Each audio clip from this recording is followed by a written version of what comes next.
Être consultant en développement durable chez EY, c'est avoir une expertise et développer une expertise environnementale, sociale, gouvernance, la mettre au service de nos clients en collaboration avec tous les métiers d'EY qui connaissent parfaitement les différentes fonctions chez nos clients. On est un noyau d'experts ESG au sein d'un réseau de 400 000 personnes. On travaille régulièrement avec EY Parthénon, qui est la branche de conseil en stratégie d'EY, au service des directions générales, pour les éclairer sur ces nouveaux marchés verts, ces offres décarbonées qu'on peut créer. Il faut avoir un CV qui est cohérent. Si on veut travailler dans la durabilité, il faut avoir aligné des hobbies, des expériences associatives, des stages si possible, et en tout cas un cursus académique, parce que maintenant on sait que c'est possible dans quasiment toutes les écoles, qui comprennent des spécialités sur les thématiques environnementales ou sociales ou de gouvernance.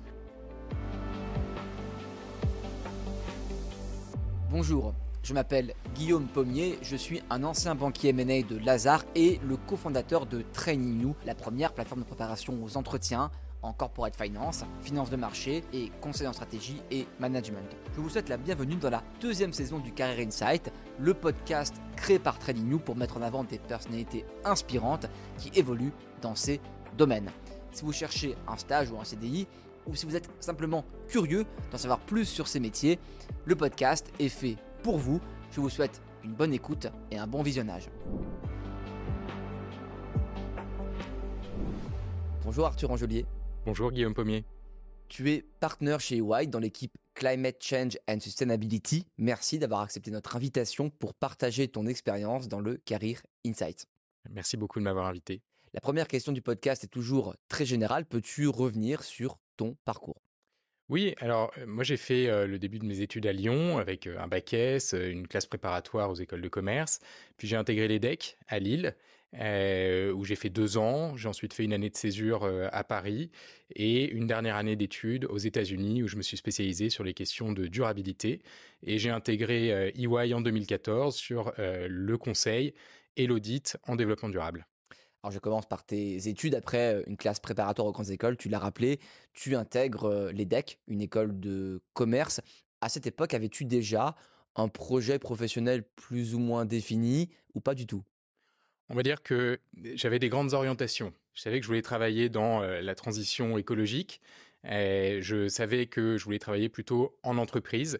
Je me souviens d'ailleurs qu'en entrant à l'EDEC, j'ai dit en entretien que l'entreprise, pour moi, c'était l'antichambre du politique. C'était le lieu où on pouvait tester des solutions à petite échelle, trouver un marché, trouver un consommateur, et ensuite montrer que c'est possible à plus grande échelle pour que ce soit adopté par la réglementation notamment. Bon, c'était peut-être un peu idéaliste en sortant d'école, mais ça montrait une certaine orientation. Mais alors, le champ des possibles était assez large. Un fonds d'investissement, une banque, un cabinet de conseil, des entreprises évidemment, des startups. Voilà, c'était pas tout à fait structuré encore. Alors, pendant ta scolarité à l'EDEC, tu t'investis déjà beaucoup dans la vie associative de l'école. Tu as par exemple été président de la junior entreprise de l'EDEC pendant 1 an. J'imagine que c'est une expérience à la fois riche humainement et très professionnalisante. Peux-tu d'abord rappeler ce qu'est une JE dans une école de commerce, son fonctionnement, et puis nous parler de cette année de présidence ? Alors, la junior entreprise, c'est une association loi 1901 avec un statut un peu particulier qui permet à la junior entreprise de vendre des projets aux entreprises pour faire travailler les étudiants sur des missions qui sont en cohérence avec leur parcours académique. Donc, par exemple, à la junior entreprise de l'EDEC, on faisait des études marketing, des études de positionnement de marché pour des entreprises qui nous faisaient confiance. Et ça permettait de rémunérer un certain nombre de chefs de projet qui travaillaient sur le sujet. Et moi, donc, j'ai pris la présidence de la junior entreprise après une première année en tant que chef de projet, donc pour la deuxième année. Et ça m'a permis surtout de découvrir comment gérer un groupe, comment créer une ambition collective en composant avec les ambitions individuelles. Et aujourd'hui, plus de 10 ans après, ce que je retiens, c'est surtout une belle bande d'amis que je continue à voir régulièrement. Et j'encourage tous les étudiants à participer à ces challenges associatifs. C'est très riche. Alors après cette expérience, tu réalises une année de césure, ce qui est plus classique, avec un premier stage en audit chez EY et un deuxième stage dans une start-up en tant que bras droit du CEO, une start-up qui était dans le retail et qui vendait des bijoux. D'abord, pourquoi as-tu choisi de faire ces 2 stages, audit et start-up, et que retires-tu aujourd'hui de ces 2 expériences ? Alors, l'audit chez EY, c'était un peu la voie royale. C'est-à-dire que, on fait une école de commerce, après un bac S, on veut se laisser toutes les portes ouvertes, et donc EY vient sur les campus. Je connaissais des personnes, des promos au-dessus qui étaient passés chez EY avec une très belle expérience et donc j'avais rejoint EY assez naturellement pour me professionnaliser, découvrir le monde de l'entreprise, voyager aussi, ça c'était déjà possible en stage. Et la startup en deuxième partie de Césure, c'était pour changer d'univers. J'étais directement avec le fondateur et on a travaillé sur sa levée de fonds, son business plan. Donc c'était assez enrichissant. Il était passé par de la banque d'investissement notamment, donc ça m'a inculqué des méthodes, mais c'était aussi plus touche à tout. Naturellement, on avait moins un rôle défini dans l'équipe, mais plus un support sur tous les sujets. Alors, enfin, tu fais ta dernière année d'études aux États-Unis, à la George Washington University. Pourquoi ce choix? Alors, il faut se replacer dans le contexte des années, début des années 2010. Il y avait encore très peu de cours sur la durabilité Mmh, dans les écoles de mmh, commerce. Il y avait aucun master spécialisé sur ces sujets. mmh. Et donc, quand j'ai regardé ce qui était possible en termes de cursus académique et d'échanges à l'étranger, j'ai vu qu'à la George Washington University, il y avait des cours sur le développement durable, sur les énergies renouvelables, sur l'économie de l'environnement et les sciences de l'environnement qui étaient ouvert à toutes les personnes de la business school. Et il y avait ce cursus qui permettait d'aller à la fois dans la School of Business, dans la School of Science et dans la School of Political Affairs, et qui m'a permis donc d'avoir des cours assez globaux sur les sujets de la durabilité. Donc ça m'a permis en fait de me spécialiser pendant un an. Et puis à nouveau, début des années 2010, année Obama, les États-Unis avaient un certain attrait pour le jeune Arthur Angelier que j'étais. C'était un bon complément aussi à la formation que tu avais déjà eue à l'EDEC. À la formation généraliste de l'EDEC en master en management, ouais. Alors après tes études, tu rejoins EY, l'un des principaux cabinets de conseil pluridisciplinaire au niveau mondial, membre du Big Four, avec Deloitte, KPMG et PwC. Tu l'avais déjà d'ailleurs connu en stage en audit. Peux-tu présenter aujourd'hui EY et nous parler de ses différences par rapport à ses principaux concurrents? Donc EY, c'est une organisation internationale de 400 000 personnes qui a quatre grands métiers, l'audit, le conseil, les transactions et la fiscalité. En France, on est un peu plus de 7 000 personnes et ce qui nous caractérise, je pense, au-delà de la pluridisciplinarité, de la capacité à faire des missions autant stratégiques qu'opérationnelles, c'est déjà la confiance qui est au cœur de nos principes. On donne de la confiance dans l'économie et on génère de la confiance dans l'équipe pour pouvoir travailler tous ensemble et pouvoir sign-offer sur les travaux des plus juniors. Et au-delà de la confiance, c'est le côté entrepreneur. C'est pas tout à fait natif. On peut avoir l'impression que dans cette grande organisation, on est un numéro. La réalité, c'est qu'on est une partnership et chaque partenaire a le loisir d'entreprendre et de donner des responsabilités à des membres de son équipe pour gérer des projets, développer des solutions. Et c'est vraiment la raison pour laquelle je suis resté chez EY toutes ces années, c'est l'intrapreneuriat au sein d'un grand groupe. Alors précisément, tu as intégré EY via le Challenge EY, qui est un graduate programme destiné aux jeunes diplômés qui rejoignent le cabinet. C'est un programme diversifié en 2 ans avec plusieurs rotations, deux en audit pour 6 mois et deux où tu peux découvrir d'autres métiers du cabinet pendant aussi 6 mois. Comment cela s'est passé pour toi? Bah, le principe du programme Challenge, en effet, c'est que pour une vingtaine d'étudiants qui sont issus des meilleures formations et qui ont les plus hauts potentiels, on offre la possibilité de faire 6 mois en audit, 6 mois dans un deuxième métier, par exemple conseil ou transaction, à nouveau 6 mois en audit pour une deuxième saison d'audit clôture, et 6 mois dans un troisième métier. Voilà, donc un parcours en 2 ans où on voit trois métiers. Pour moi, ça s'est fait un peu différemment. La réalité, c'est que je suis arrivé 6 mois 100% en conseiller en développement durable. Et pendant 3 ans, j'ai navigué entre les métiers de l'audit et du conseil, l'audit financier et le conseil en développement durable, à 50-50 au fil de l'eau.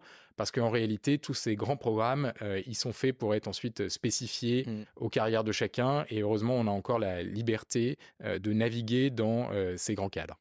Alors je rebondis sur ce que tu dis, c'est pendant ce graduate programme que tu découvres sur le terrain le métier de conseil en développement durable et l'audit RSE. En quoi consistent concrètement ces métiers? Alors, être consultant en développement durable chez EY, c'est avoir une expertise et développer une expertise environnementale, sociale, gouvernance, la mettre au service de nos clients en collaboration avec tous les métiers d'EY qui connaissent parfaitement les différentes fonctions chez nos clients. Et donc, ce qui nous caractérise, c'est notre capacité à être à la fois dans la stratégie et dans l'opérationnalisation avec nos différentes lignes de service. En conseil en développement durable, on est en fait des acteurs du changement de l'intérieur. On est tous des passionnés de la durabilité, mais on a fait le choix d'aller transformer les entreprises au plus près des dirigeants plutôt que de l'extérieur.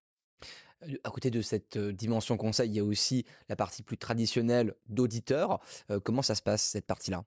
Oui, EY, évidemment, est un acteur incontournable de l'audit et nous réalisons un tiers de notre chiffre d'affaires dans la practice développement durable sur l'audit extra-financier, donc l'audit des données environnementales, sociales et gouvernance, au service des mêmes clients dont on est auditeur financier, d'ailleurs en collaboration avec les auditeurs financiers, comme des experts sur les sujets de plan de transition climatique, de plan de biodiversité, de stratégie droits humains. On va de novembre à mars intervenir pour aller vérifier la sincérité de ce qui est écrit dans les rapports annuels de nos clients. Et donc, en fait, je rebondis sur ce que je disais précédemment, on est des acteurs de la confiance pour éviter le greenwashing sur ces questions de durabilité. Aujourd'hui, tu es partenaire dans l'équipe Climate Change and Sustainability. Peux-tu présenter cette équipe? Donc, en France, on est une équipe de 200 personnes, 250 personnes même aujourd'hui, dont 50 en région. On fait un tiers de notre chiffre d'affaires en audit et 2 tiers en conseil, avec beaucoup d'experts. Chaque manager, senior manager associé est expert d'un secteur et d'une solution, d'une thématique. Par exemple, l'économie circulaire, la biodiversité, les droits humains, les achats responsables, évidemment la décarbonation ou la séquestration carbone. Beaucoup d'experts au service de nos clients en réseau avec le reste d'EY.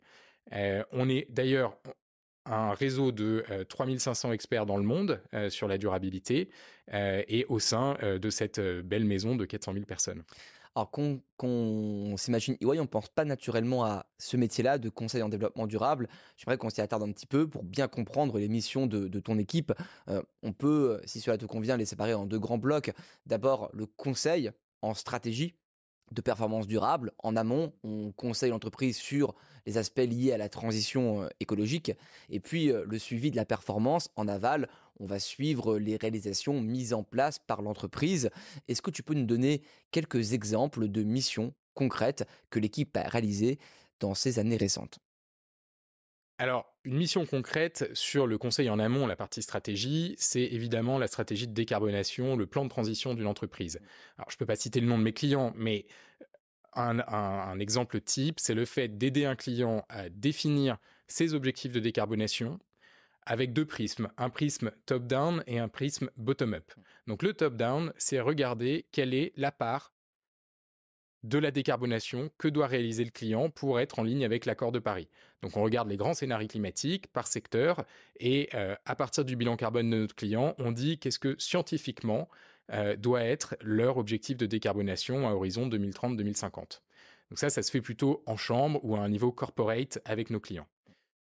On complète ça, pour le rendre opérationnel, avec une analyse des leviers de décarbonation qui est faite très opérationnellement avec les différentes fonctions du client au plus proche du terrain. Donc comment est-ce qu'on peut décarboner notre électricité, comment est-ce qu'on peut décarboner notre flotte de poids lourds, comment est-ce qu'on peut décarboner nos bâtiments avec de la rénovation énergétique.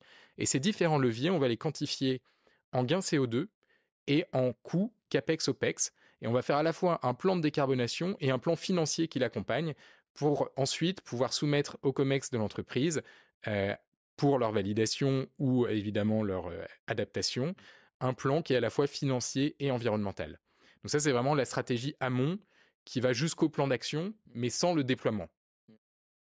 Et on complète ça par des missions plus en aval, comme tu le disais, sur la mesure de la performance extra-financière. Donc, on aide nos clients à déployer des systèmes de reporting, des systèmes de dashboard sur leurs indicateurs environnementaux, sociaux et gouvernance, qui sont soit annuels, soit pluriannuels. On les aide à définir les bonnes définitions, les bons process, à sélectionner les outils. On n'a pas d'outils, nous, mais on aide de manière assez transparente et comme un tiers à sélectionner les meilleurs outils selon leur organisation. Et derrière, on va former aussi les contributeurs au reporting pour être en capacité de délivrer cette information extra-financière aux dirigeants qui sert à montrer les progrès par rapport au plan qu'on a défini et puis prendre des décisions business aussi. Tu peux te donner un exemple d'indicateur extra-financier qui a été mis en place chez l'un de tes clients? Oui, bah, les tonnes de CO2 scope 3, donc c'est les émissions de scope 3, donc les émissions qui sont dans la chaîne de valeur. Et donc moi, par exemple, je travaille beaucoup dans le secteur du transport et de la logistique et on a accompagné des clients à affiner leur empreinte carbone transport en sous-traitance. Donc quand ils n'ont pas leur propre flotte de moyens de transport et qu'ils utilisent des sous-traitants, routiers, aériens, maritimes, il faut qu'ils puissent transformer des shipments, des ordres de transport, en tonnes de CO2 avec les bonnes caractéristiques selon les types de moyens de transport qui ont été utilisés. Donc c'est un échange de données avec leurs logisticiens, avec leurs transporteurs, pour pouvoir transformer des tonnes de produits sur certains kilomètres en tonnes de CO2 et pouvoir ensuite piloter la décarbonation. Tu parlais tout à l'heure du plan financier et environnemental pour tes clients. On oppose parfois un peu les deux. Dans quelle mesure c'est essentiel aujourd'hui de combiner performance financière et performance environnementale et comment c'est possible de le faire concrètement pour une entreprise? Alors, on oppose dans le sens où la transition verte a un coût. La plupart du temps, les offres vertes sont plus chères que les offres classiques et conventionnelles.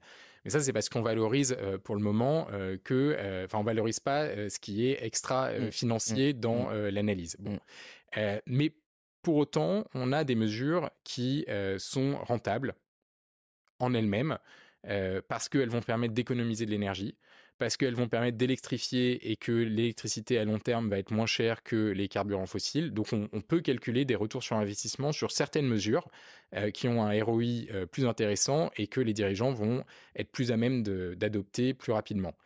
Pour le reste, il s'agit de convaincre. Il s'agit de convaincre que ça va permettre d'avoir un accès au capital qui est fluidifié et amélioré, avec des taux de rentabilité, des taux sur les prêts qui sont meilleurs offerts par les banques. Et on va aussi convaincre que ça fait partie de la réputation de l'entreprise, de son image de marque, de ce que les consommateurs vont chercher à acheter. Et on va essayer de construire un discours autour de la stratégie corporate, mais de la stratégie aussi marketing autour du produit pour être attractif sur ces sujets de ESG et pour essayer d'aller chercher les consommateurs qui sont prêts à en payer le prix. En général, c'est les clients qui viennent vous voir pour mettre ça en place ou c'est EY qui origine les mandats de conseil? En gros, est-ce que les clients sont déjà convaincus quand ils viennent te voir, Arthur? Les clients viennent toujours nous chercher avec un projet, un appel d'offres. On ne va pas se leurrer, on est des acteurs de la transformation, mais il y a toujours quelqu'un chez notre client qui Mmh, a la volonté de mmh. changer, a la volonté de montrer à sa direction qu'il y a une voie pour faire autrement. Et nous, on va aller exploiter cette volonté, on va aller l'objectiver. Et puisque on est un cabinet du chiffre et de la confiance, on va aller de manière crédible pour la gouvernance, montrer quel est le champ des possibles. Mais il y a toujours quelqu'un qui vient nous solliciter avec une idée. Mmh, On ne peut pas, de l'extérieur, pousser les mmh. entreprises à changer, en tout cas pas en tant qu'acteur du conseil. Alors on l'a rappelé, EY est un cabinet pluridisciplinaire avec plusieurs métiers. Dans quelle mesure c'est possible pour ton équipe de travailler non pas pour des clients externes au cabinet, mais en soutien des autres équipes d'EY, le M&A, la valorisation, l'ETS? C'est très fréquent. Comme je disais tout à l'heure, on est un noyau d'experts ESG au sein d'un réseau de 400 000 personnes. Et donc, quand on fait des due diligence pour un client, des due diligence marché, des due diligence financières, on fait aussi une due diligence ESG. Bien sûr. Bon, ça c'est un exemple classique et on va les présenter dans le même timing au management pour prendre leurs décisions. Les red flags sur la prise de décision dans l'investissement, ils peuvent être financiers, ils peuvent être marchés et ils peuvent être sur des controverses environnementales et sociales ou sur une impréparation, des coûts pour se préparer sur les futurs dispositifs ESG. Voilà, donc ça c'est un premier exemple. On travaille aussi par exemple sur la mise en place de reporting et la mise en place d'outils. Alors nous, on sait très bien ce que c'est la donnée ESG. On connaît les acteurs des outils de reporting ESG, mais il y a aussi des grands acteurs généralistes. je ne vais pas les nommer, mais des systèmes d'information de l'entreprise qui offrent des blocs sur l'ESG. Et donc nous, on va travailler dans ce cas avec nos équipes de conseil en digital et en technologie pour aller au service de leurs clients, identifier les meilleures solutions ESG au sein d'un projet plus large, qui n'est pas que sur la data ESG, qui est sur la data de l'entreprise. Bon, ce sont deux exemples et peut-être un troisième. On travaille régulièrement avec EY Parthenon, qui est la branche de conseil en stratégie d'EY, au service des directions générales pour les éclairer sur ces nouveaux marchés verts, ces offres décarbonées qu'on peut créer. Donc EY Parthenon avec ses méthodes de conseil en stratégie, et puis nous avec notre expertise sur les questions d'économie circulaire, de décarbonation, de biodiversité et de matières émergentes. Quelle est la plus-value d'EY par rapport à des cabinets de conseil généralistes et des acteurs du conseil spécialisés dans la transition écologique? EY, c'est à la fois un cabinet de conseil généraliste, avec EY Parthenon, qui est en plus un cabinet de conseil en stratégie, mais aussi EY Consulting, qui est capable de faire de l'implémentation opérationnelle dans toutes les lignes de service. Mais c'est aussi une équipe de 250 personnes spécialisées sur les questions RSE, ESG, climat, donc mon équipe, qui existe depuis 1994, donc 30 ans d'existence, et qui est à la pointe de l'expertise sur ces sujets. Donc c'est la capacité à allier une grande organisation internationale avec des experts dans de nombreux pays pour le besoin de notre client très spécifique, sectoriel, et en réseau avec d'autres compétences en France et à l'international. Arthur, tu es partenaire dans cette équipe. Comment ton rôle a-t-il évolué avec les différents grades? Alors en effet, on est dans des organisations qui sont assez pyramidales, avec une évolution chaque année, avec des changements de grade, des changements de rémunération évidemment. Et donc les premières années, quand on est assistant, les 2 premières années, on est plutôt dans la production d'analyse. Quand on devient senior, les 3 années suivantes, on est dans le pilotage d'une équipe sur le terrain et le fait de mener les entretiens avec le client. Au passage manager, on mène la relation client sur un projet, on commence à faire de la vente. Senior manager, on commence à faire la gestion d'un portefeuille de clients et de l'expertise technique. Il est attendu de nous qu'on devienne un référent sur un sujet de la durabilité et pour un secteur au moins. Et puis là, en associé, on commence à travailler au rayonnement du cabinet en France, à l'international, la production de points de vue et évidemment la stratégie globale, le positionnement, qui est une vraie question sur le sujet de la durabilité, puisque la matière est mouvante. On a des réglementations en cours qui sont des drivers de croissance pour nos sujets, mais il faut aussi toujours penser à l'après, dans 2 ans, dans 5 ans. Qu'est-ce que le marché va souhaiter, de quoi il va avoir besoin pour continuer à se transformer au-delà des drivers réglementaires. J'en viens à la thématique du recrutement. EY recrute chaque année de nombreux étudiants et jeunes diplômés en stage, en CDI. De plus, ton équipe attire de plus en plus d'étudiants, jeunes diplômés aussi, grâce au sens offert par vos missions. Dans cette équipe, que recherchez-vous chez les candidats et comment optimiser ses chances de passer le screening? Alors, nous, on est une équipe qui est composée à 50% d'ingénieurs et à 50% de profils commerciaux, sciences politiques. Plutôt d'écoles de premier rang. On recherche des gens qui sont passionnés par les enjeux de durabilité, d'abord des gens passionnés, et qui sont en plus rigoureux et solidaires pour être prêts à travailler en équipe. Donc en fait, on a en effet de plus en plus de candidatures. On recrute chaque année en septembre. Donc on fait passer les entretiens de décembre à juin selon les candidatures qui arrivent. On cherche vraiment à trouver des personnes qui savent combiner leur passion sur des sujets de durabilité avec cette capacité à travailler en conseil au service des dirigeants. Comment se passe un entretien dans ton équipe? Qu'attendent les recruteurs à la fois sur la partie fit pour justement aussi démontrer sa passion pour la durabilité et sur la partie technique? Alors, on a un processus d'entretien qui comprend évidemment un tri de CV, le fait d'envoyer des tests en ligne pour comprendre des capacités de logique, des capacités de raisonnement, de l'anglais également, qui est Mmh. très important. On Mmh. a 50% de nos missions qui sont entièrement en anglais, donc Mmh. c'est important de maîtriser cette langue professionnellement. Mmh.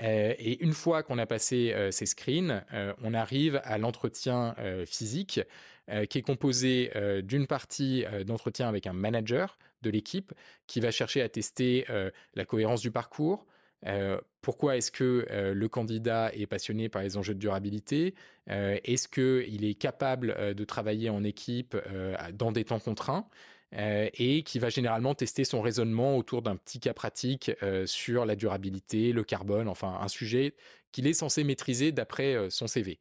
Et c'est complété par un entretien de groupe avec des RH qui gèrent l'entretien, sur lequel on va plutôt essayer de voir quel est le comportement en groupe du candidat.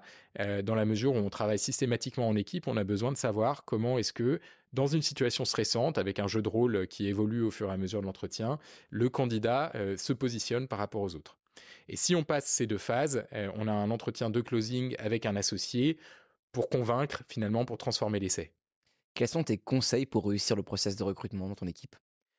Je pense que ça commence par le tri de CV. Il faut avoir un CV qui est cohérent. Si on veut travailler dans la durabilité, il faut avoir aligné des hobbies, des expériences associatives, des stages si possible, et en tout cas un cursus académique, parce que maintenant on sait que c'est possible dans quasiment toutes les écoles, qui comprennent des spécialités sur les thématiques environnementales ou sociales ou de gouvernance. Donc c'est le premier point, la cohérence du CV. Quels sont les stages, valorisés, quand on veut travailler dans ton équipe après? C'est assez large. On apprécie les expériences en conseil et en audit, parce que ça donne de la méthode, Mmh. quel que soit le sous-jacent. Mais on apprécie aussi l'expérience pratique dans une direction de développement durable d'un grand groupe, parce qu'on sait qu'on aura travaillé sur des plans d'action, sur des politiques, sur des sujets ESG, concrètement. Et enfin, les stages plutôt soit en banque d'investissement, en fonds d'investissement, sur les sujets à impact nous intéressent, et également en ministère, qui ensuite peuvent réfléchir aux nouvelles réglementations sur ces thématiques. Et au niveau de l'attitude à adopter en entretien, quels seraient encore une fois tes conseils?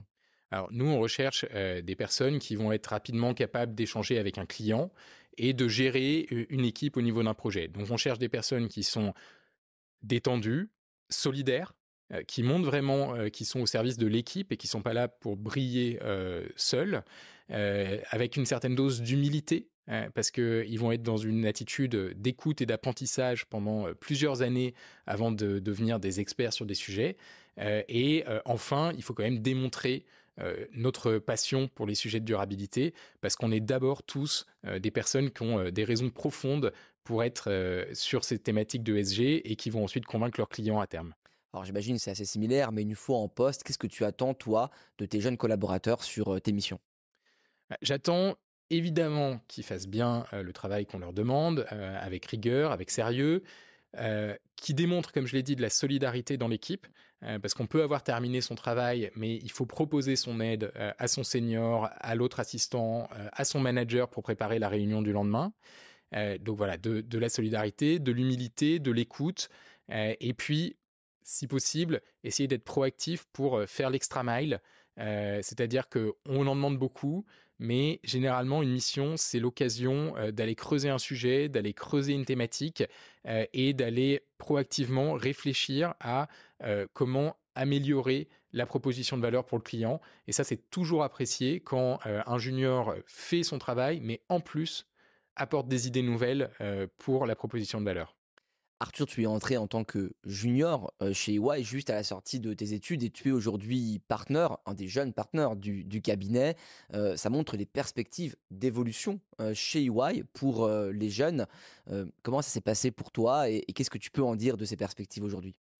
Alors, comme j'ai dit, on est des intrapreneurs et donc chez EY, on a vraiment la possibilité de chaque année changer de grade, ça c'est la normale, et voire même d'avoir des accélérations de parcours. J'ai eu la chance d'en avoir 2 dans ma carrière et d'être coopté assez jeune.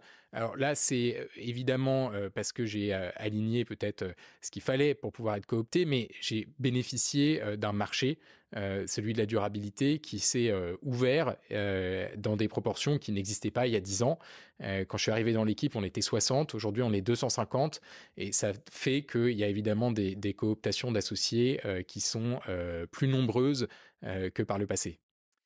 Arthur, on arrive à la dernière partie de ce podcast. Elle est traditionnelle, c'est le quiz du Career Insight. Et je rappelle les règles, ce sont des questions courtes de mon côté et des réponses courtes de ton côté.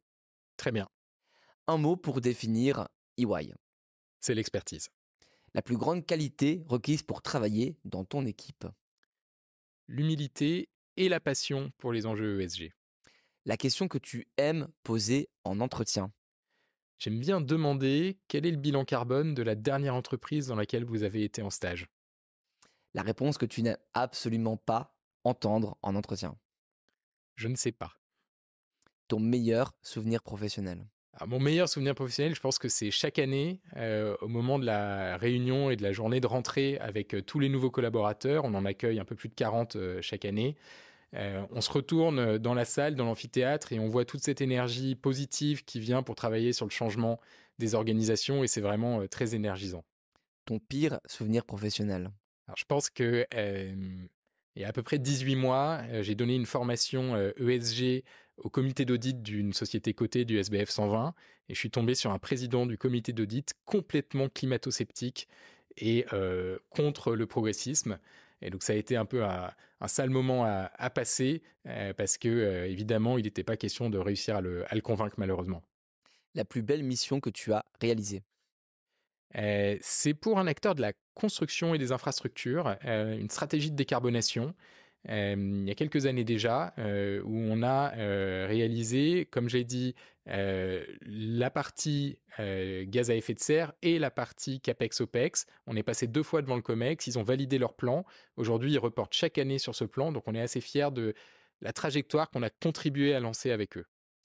La mission la plus difficile que tu as réalisée. C'était pour un acteur de la livraison de colis, également sur une stratégie de décarbonation avec plan de CAPEX-OPEX, mais là on était en multi-pays en Europe avec du calcul de coût total de revient sur des flottes selon les motorisations alternatives qu'on allait utiliser. Donc c'était vraiment multiparamètres. Et en plus, dans un secteur, la livraison de colis où les marges sont assez contraintes, et donc la pression qu'ils mettent sur les consultants et leurs sous-traitants de manière générale assez forte. Donc c'était pas très facile à mener, mais très intéressant. Le client qui t'a le plus impressionné. À nouveau, là, l'acteur de la construction et des infrastructures, en fait, il est parti d'un état il y a 5-6 ans où il n'y avait pas de direction de développement durable au niveau du groupe. Les sujets n'étaient pas du tout traités publiquement. Ils avaient même des controverses assez importantes sur les sujets environnementaux et sociaux. Et maintenant, ils ont une direction de développement durable qui est représentée au COMEX. Ils ont réussi à embarquer la totalité des collaborateurs avec des trophées internes, avec des formations, avec des changements assez iconiques comme le fait d'électrifier le parc de véhicules pour les charger de projets, etc. Et je trouve qu'en quelques années, la manière dont ils ont réussi à faire le changement en interne est assez impressionnante. Une anecdote que tu n'as pas souvent partagée et dont tu aimerais nous parler aujourd'hui. Tu as parlé du graduate programme d'EY en début d'entretien. C'est vrai que je n'étais pas tout de suite dans le graduate programme d'EY. Ce qui s'est passé, c'est qu'après 6 mois en conseil et audit en développement durable, j'ai choisi d'aller tirer la manche de l'associé qui s'occupait du programme pour lui dire qu'en fait, j'en avais encore un peu plus sous la pédale et que j'avais envie de tester d'autres métiers d'EY pendant mes premières années. Et donc, ça s'est fait comme ça. Je ne suis pas rentré directement, mais j'ai un peu tenté ma chance. Et donc, peut-être le message pour tout le monde, c'est qu'il faut oser aussi en entreprise. Le conseil que tu donnerais au jeune Arthur Angelier qui étudiait à l'EDEC au début des années 2010. Persévère. Dans le développement durable, il y a de la place pour tout le monde. Ce n'est pas qu'un sujet d'ingénieur, mais toutes les spécialités et toutes les bonnes énergies sont bonnes à prendre. Merci beaucoup Arthur. Merci Guillaume. Merci d'avoir suivi ce podcast. Je vous donne rendez-vous pour un prochain épisode du Career Insight. Pour retrouver les précédents épisodes du Career Insight, mais aussi de notre autre podcast, Choses au Career, rendez-vous sur YouTube, Spotify ou Apple Podcast. N'hésitez pas aussi à nous suivre sur LinkedIn, Instagram et TikTok pour être au courant de l'actualité de ces métiers et à vous abonner à la plateforme Training You si vous cherchez un stage ou CDI pour booster votre préparation.